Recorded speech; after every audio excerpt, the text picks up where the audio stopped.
Boyfriend, 37M, locked me, 29F, out of the house with nothing on me?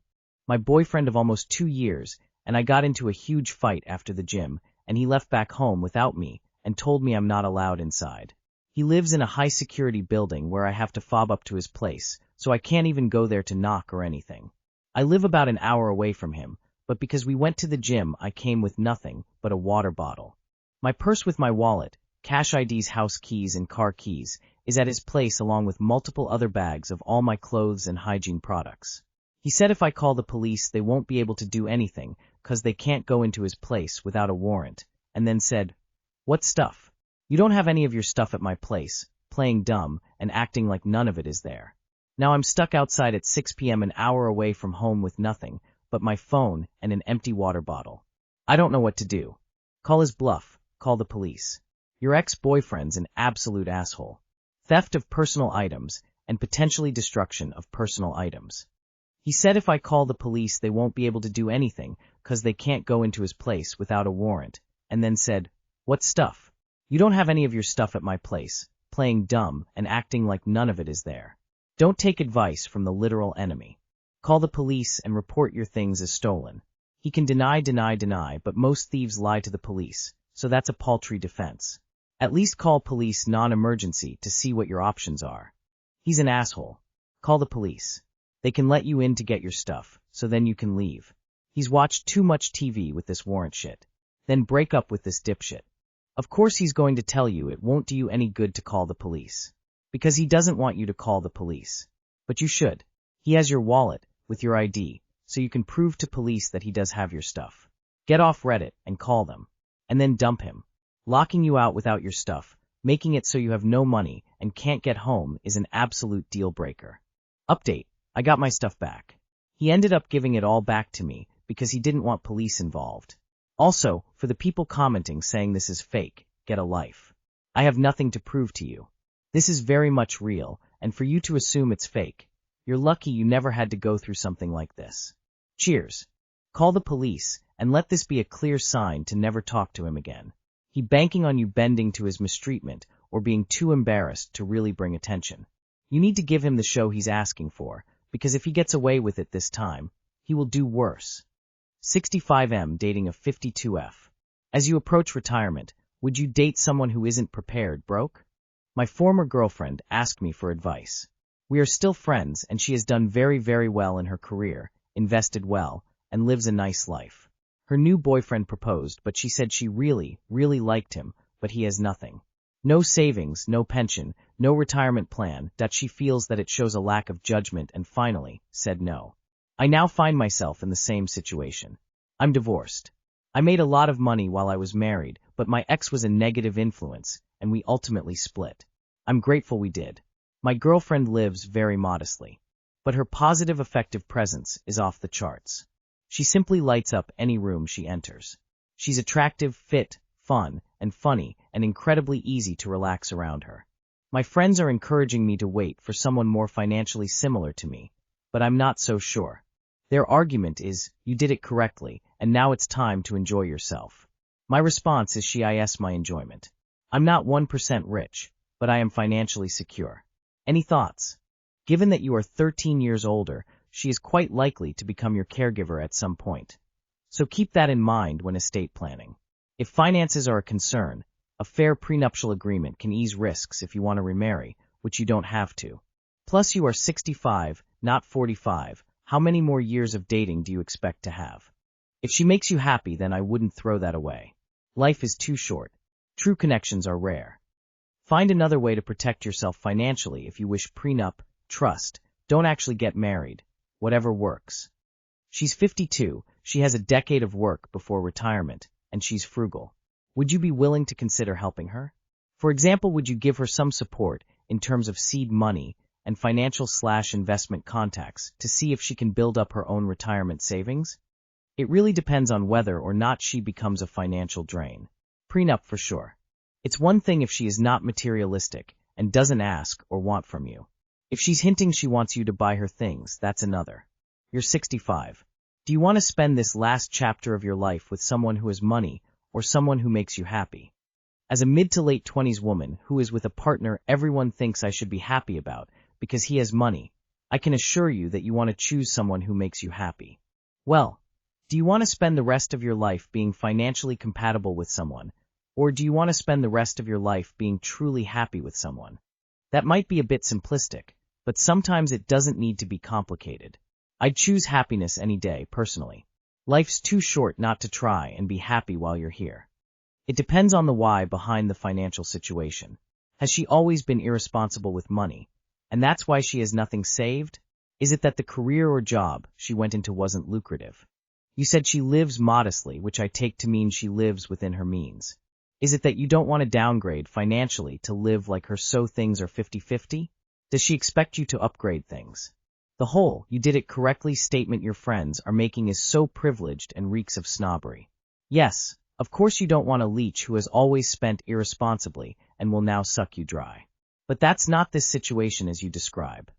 My 40F world is imploding and I need advice on my marriage with 42M. No, this is not a post about divorce. At least I'm hoping it's not. But I need advice as to how to proceed. I still love him, but we have little ones I need to think about, and I don't want to ever be the person in a terrible situation that refuses to get out.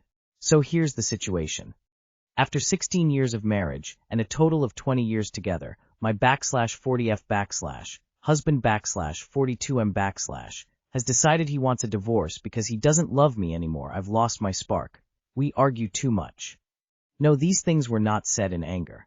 They were said after many months of emotional neglect and radio silence, when prior to hanging up the phone I said, "I love you," and he couldn't say it back. I asked him yet again, expecting him to deny an issue like he'd done so many other times, except this time he didn't. The words hit me like cold water, and we both stood there in shock, just staring at each other. After a few moments, I simply told him that I would not beg anyone to stay with me and love me, that I deserve better.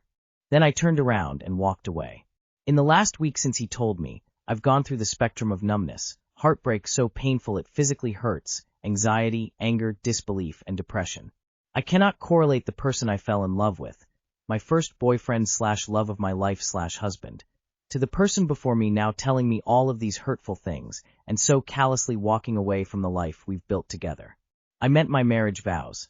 I'll love you till the day I die.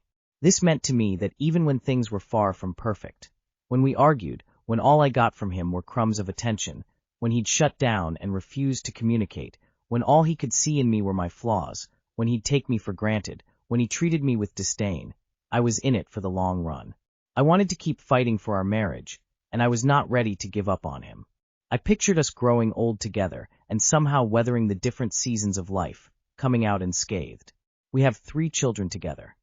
Ages 10, 4, and 1.5 years old. My heart breaks for them. I love them with all my heart. They are my world. All I've ever wanted is to protect them. But I can't protect them from this. 3 days after the initial conversation, he was keeping his distance and diving into work. We had not had a follow-up conversation about the implications of what he'd told me. I knew it was up to me to approach him, so I did. I asked him why, and he tried to make it sound like he was doing me a favor because I am unhappy. I told him he was projecting, and that he should have the courage to say what he actually means. He's unhappy. He accused me of judging his emotions and intentions. He went on to describe a scenario where we'd still live together for the sake of the children, and he'd continue to pay for mortgage/bills. I told him if he did this, I was done. I was not willing to be in a limbo. Either we're married or we're not. And if we are not, I am not going to live with him.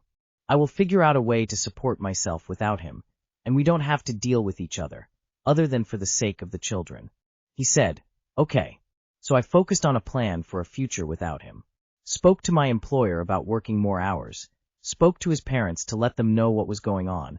Spoke to my family to let them know why I'd need more support in caring for the kids while I work more. In the middle of my heartache and anxiety, having a plan helped me feel better. I wanted to start packing up my stuff, but realized we needed to tell the kids what was going on so they would know why I've been so sad, and why I'm packing. So I sent him a message letting him know why the kids needed to know. He did not reply for 3 days, even though I kept asking him to. Over the weekend, I realized that if the kids did not find out about what is happening by Saturday night, we'd have to wait an entire week to tell them anything. since Sunday is a school night, and I wanted to make sure they'd have ample time to process everything. I texted my husband again, and he begrudgingly said we could talk to them that night. I thought I would break down and cry when we told them, but as I watched my husband say the words, "Your mom and I are getting a divorce," and my kids' eyes dart to me for reassurance. Then as I nodded, I could see the reality sinking in, and then they began to cry inconsolably. As I watched my husband cuddling them and trying to console them, I was pissed. How dare he hurt us this way, and then turn around and try to be a source of comfort? How dare he destroy their hearts, their childhood, their innocence, their faith in love, their future relationships? All because he doesn't love me anymore? He's bored. What kind of a reason is that? What happened to our vows? That's not what marriage is.